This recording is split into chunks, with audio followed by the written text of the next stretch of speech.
Hello friends, कैसे हो आप सभी। आई होप सभी ठीक कर रहे हो।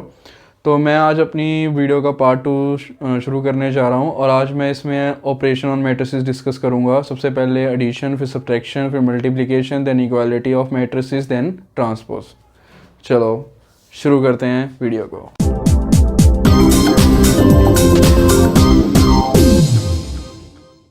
तो पहले मैं डिस्कस करने जा रहा हूँ एडिशन।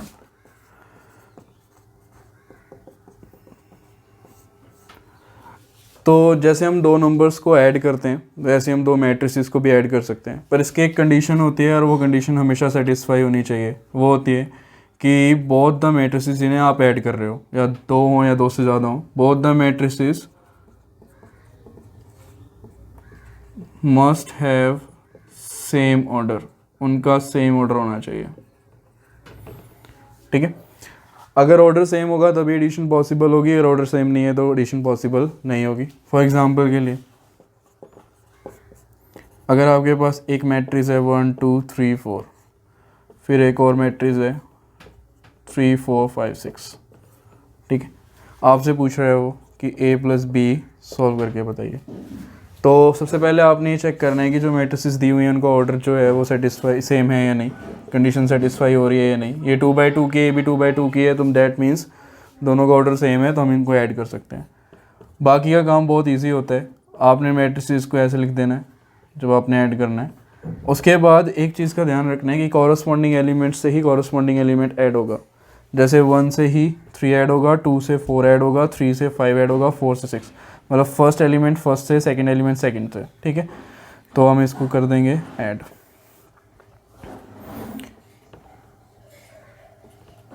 ठीक है। 4 6 8 10 आंसर, ठीक है। तो हम ऐसे ऐड करते हैं। अब चलते हैं नेक्स्ट केस के ऊपर कि सब्ट्रैक्शन कैसे करते हैं। तो सब्ट्रैक्शन में भी सेम ही होता है, उसकी कंडीशन भी सेम ही है कि जो आपका ऑर्डर होना चाहिए वो सेम होना चाहिए। तो जैसे आप ऐड करते हो वैसे ही आपने उसको सब्ट्रैक्ट भी कर देना है, ठीक है। जैसे मैं यहाँ पे दो मैट्रिसेस लेता हूँ, ठीक है। तो आपने इसको ऐड माइनस करना है, a - b करना है, तो कॉरस्पॉन्डिंग एलिमेंट्स को माइनस करना है। 1 से 2 माइनस हुआ -1, 3 से 3 माइनस हुआ 0, 4 से 4 माइनस हुआ 0, 5 से 5 माइनस हुआ 0, ठीक है। बस एक बात का ध्यान रखना है सब्ट्रैक्शन और एडिशन में कि कॉरस्पॉन्डिंग एलिमेंट्स के साथ कॉरस्पॉन्डिंग एलिमेंट्स, इसमें कोई मिस्टेक नहीं करनी है, बाकी सब इजी है, ठीक है। अब चलते हैं नेक्स्ट केस के ऊपर, मल्टीप्लिकेशन के ऊपर।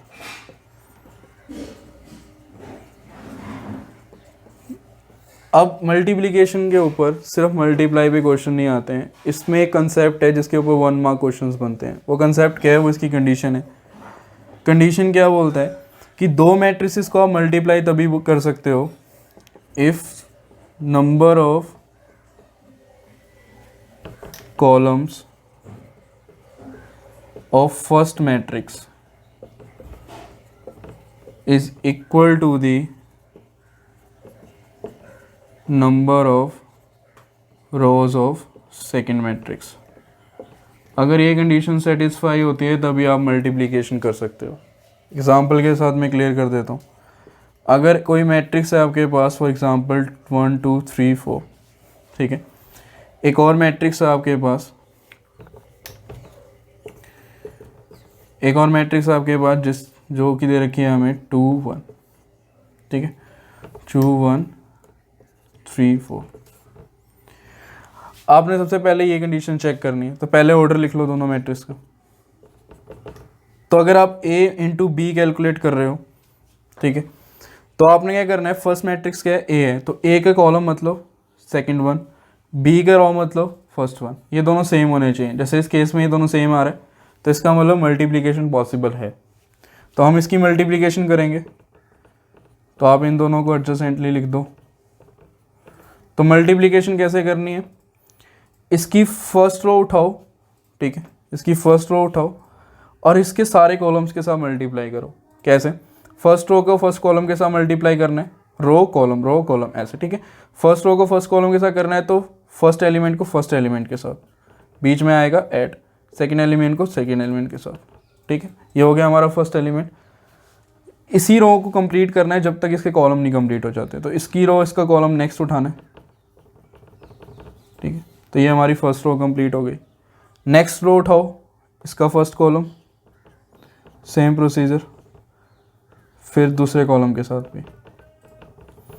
इसको जब आप सॉल्व करके लिख लोगे तो आपको फाइनल आंसर मिल जाएगा। 2 + 2 कितना हो गया 4, 3 + 8 कितना हो गया 11, 6 + 4 10, 9 + 16 25। ठीक है, तो ये हमारा फाइनल आंसर। ठीक है, तो ये हो गई मल्टीप्लिकेशन।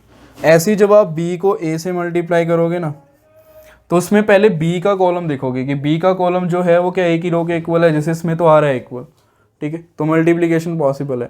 ठीक है, हाँ एक बात याद रखना, अगर a क्रॉस b पॉसिबल हो रहा है, मतलब a b से मल्टीप्लाई हो रहा है, तो जरूरी नहीं है कि b a से भी मल्टीप्लाई होगा, ऐसा जरूरी नहीं होता, वो ऑर्डर पे डिपेंड करता है।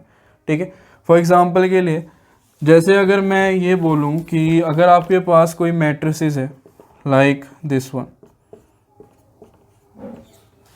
ठीक है, ये मैट्रिसेस है, एक और मैट्रिसेस है वो है ये। अब देखिए इसका ऑर्डर 2/2 का है, इसका ऑर्डर 2/3 का है। अगर मैं बोलूँ कि a इंटू बी पॉसिबल है तो यस है। क्यों? क्योंकि इसके नंबर ऑफ कॉलम्स इसकी नंबर ऑफ रोज के इक्वल है। बट अगर मैं बोलूँ कि b इंटू ए करके दिखाओ, तो अगर आप b को पहले देखोगे तो b का कॉलम इसकी रो के इक्वल होना चाहिए, जो कि नहीं है, तो इस केस में आंसर आ जाएगा नॉट पॉसिबल। तो इस केस में मल्टीप्लिकेशन नहीं होगी। ठीक है, तो मल्टीप्लिकेशन क्लियर हो गई कब करनी है और कैसे करनी है। ठीक है, अब एक आधा और क्वेश्चन करके देख लेते हैं मल्टीप्लिकेशन में, और ज़्यादा क्लियर हो जाएगा। ठीक है, मैं 3/3 ऑर्डर से करके दिखा देता हूँ। सपोज करो एक मैट्रिक्स है 1 2 3 4 5 6 2 3 4। ठीक है, ये मैं अपनी मर्जी से ले रहा हूँ, आप बुक में से भी उठा सकते हो अगर प्रैक्टिस करनी है तो। ठीक है, अब आज से दूसरी मैट्रिक्स ले लेते हैं b, 1 -1 2 3 फिर 2 4 5 फिर 1 2 3।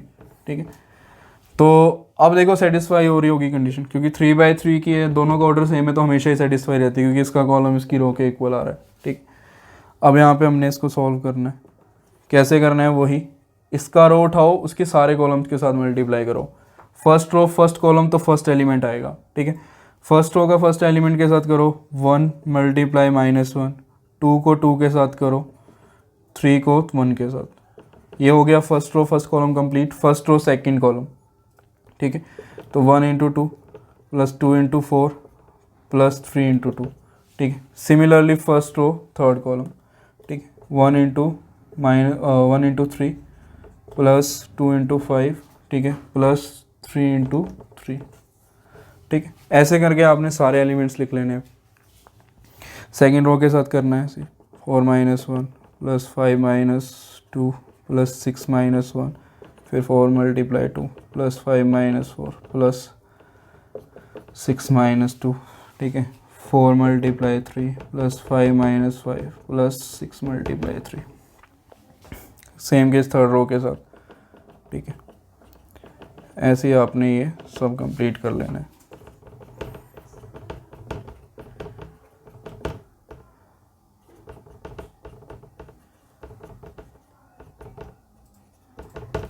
ठीक है, ये हो गया। इन सबको सॉल्व करके आप लिख लो।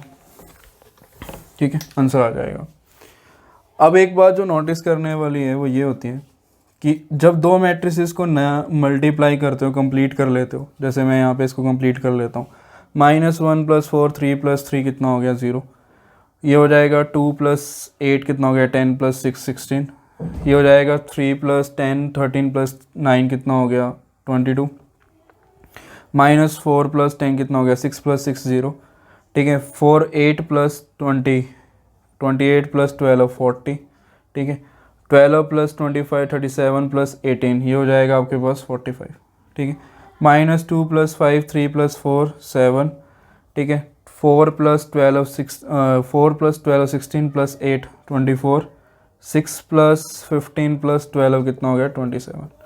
ठीक है, और सॉरी 6 + 15 कितना हो गया 21 + 12 कितना हो गया 33। ठीक है, तो अब यहाँ पे ना एक क्वेश्चन आता है 1 मार्क में। जैसे कि इसमें मैंने बोला था कि ए और बी दोनों मैट्रिसेस के हैं 3/3 ऑर्डर की हैं।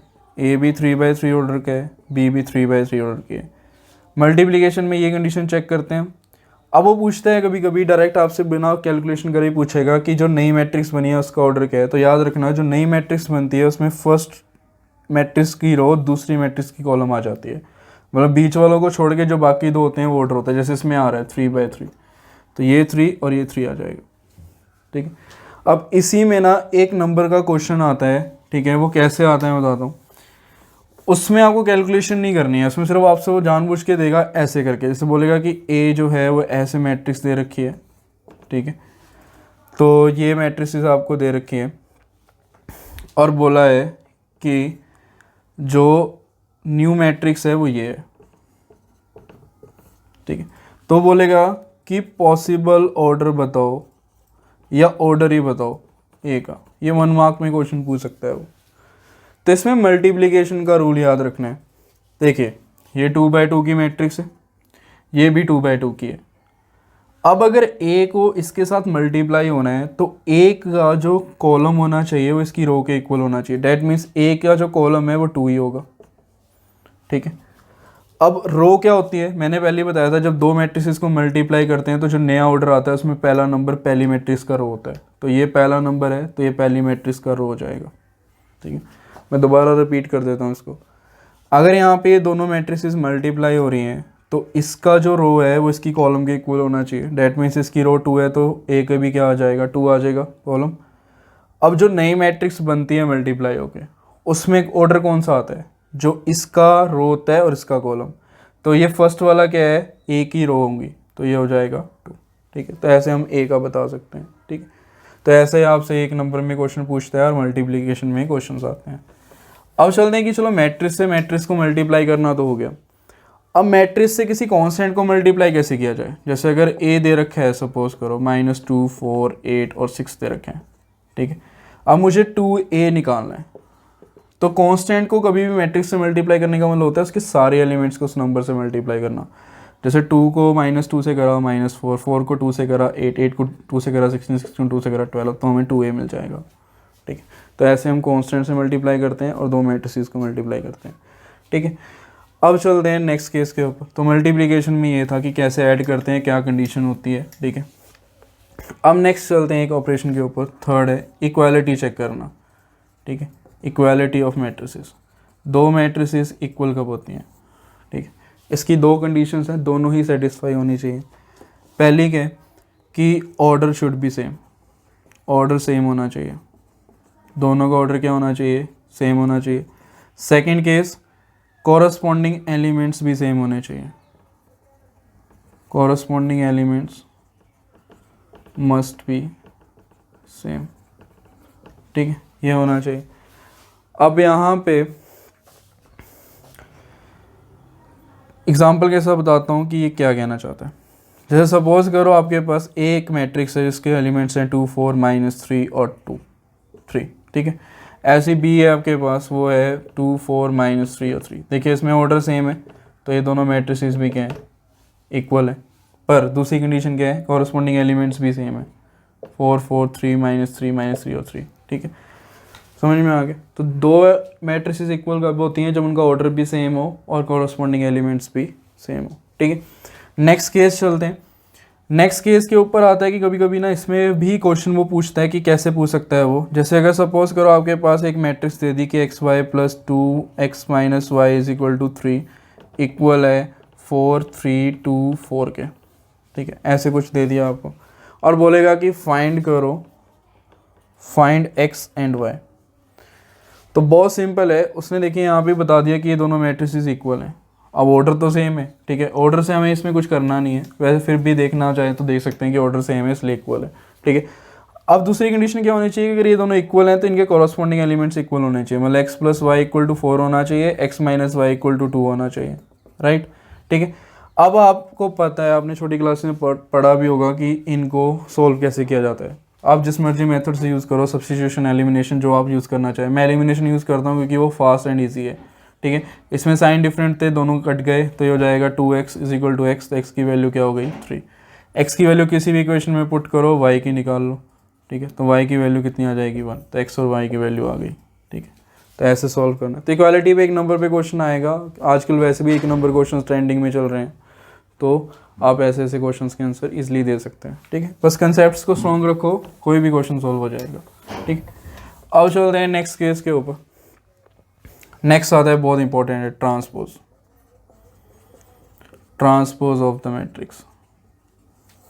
ठीक है, अब ट्रांसपोज का मतलब क्या होता है? सपोज करो आपके पास एक मैट्रिक्स है 1 2 3 4 5 6 7 8 9, ठीक है। तो इसका ट्रांसपोज का मतलब क्या होता है? देखो समझो, ट्रांसपोज का मतलब होता है आपने रो और कॉलम को इंटरचेंज कर देना है। रो सारी की सारी कॉलम्स बन जाएंगी, कॉलम सारे के सारे रो, ठीक है। उसको लिखने के दो तरीके हैं, या तो आप एपोस्ट्रोफ लगा लो या आप ऊपर ए के ऊपर टी लिख दो। अगर दोनों जगह ये कहीं भी दिखे आपको तो समझ जाना कि ये ट्रांसपोज है, ठीक है। करना कैसे है? अब यहाँ पे इस केस में जो ये ट्रांसपोज होगा वो कैसे होगा? इसका जो रो है ना, जो रो दिख रही है ना आपको, वो कॉलम में लिखते जाओ। फर्स्ट रो को फर्स्ट कॉलम में लिख दो, सेकंड रो को सेकंड कॉलम में लिख दो, ठीक है, और थर्ड रो को थर्ड कॉलम में लिख दो, ठीक है। तो ये अपने आप ट्रांसपोज हो जाएगा। तो रो और कॉलम इंटरचेंज हो गए, ठीक है। अब इस ट्रांसपोज की प्रॉपर्टीज पे 1 मार्क क्वेश्चन आ सकता है, ठीक है। तो वो क्या हो सकता है? देखिए, पहली प्रॉपर्टी, अगर आप ट्रांसपोज का भी ट्रांसपोज करते हो तो वो दो मैट्रिक्स दोबारा आ जाती है, ठीक है। दूसरी प्रॉपर्टी, अगर कोई मैट्रिक्स किसी कांस्टेंट से मल्टीप्लाई हो रही है और उसका ट्रांसपोज पूछा गया है तो आप कांस्टेंट को बाहर निकाल के भी ट्रांसपोज कर सकते हो। मतलब पहले ट्रांसपोज कर लो फिर उसको मल्टीप्लाई कर दो, ठीक है। नेक्स्ट केस आता है कि अगर a प्लस बी का ट्रांसपोज पूछा गया है, होल का ट्रांसपोज, तो आप ये कर सकते हो, या तो ऐड करके ट्रांसपोज कर दो या अलग अलग ट्रांसपोज करके भी ऐड कर सकते हो, ठीक है। नेक्स्ट केस आता है, ये बहुत इंपॉर्टेंट है, इसमें ध्यान देना ध्यान से।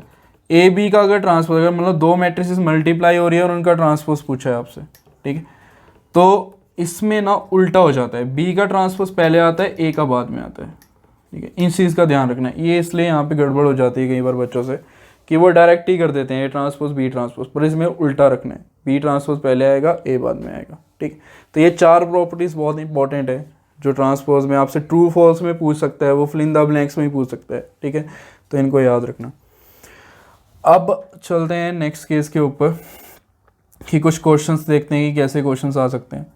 अब जैसे वो देगा आपको कि ए मैट्रिक्स दे दी, बी मैट्रिक्स दे दी, ठीक है। अब वो बोलेगा कि शो करो, show that A plus B का whole transpose is equal to A transpose plus B transpose है। ये शो करने को बोलेगा या कुछ भी शो करने को बोल सकते हैं। तो बहुत सिंपल है, लेफ्ट साइड उठाओ, ए प्लस बी का ट्रांसपोज पूछा है ना, तो पहले ए प्लस बी निकाल लो। मैट्रिक्स एडिशन मैंने पहले ही बता दिया कैसे करते हैं। तो अगर ऐड करेंगे तो क्या होगा, 1 + 3 कितना हो जाएगा 4, 2 + 4 कितना हो जाएगा 6, 3 + 5 कितना हो जाएगा 8, 4 + 6 कितना हो जाएगा 10। कॉरस्पॉन्डिंग एलिमेंट से कॉरस्पॉन्डिंग एलिमेंट ऐड।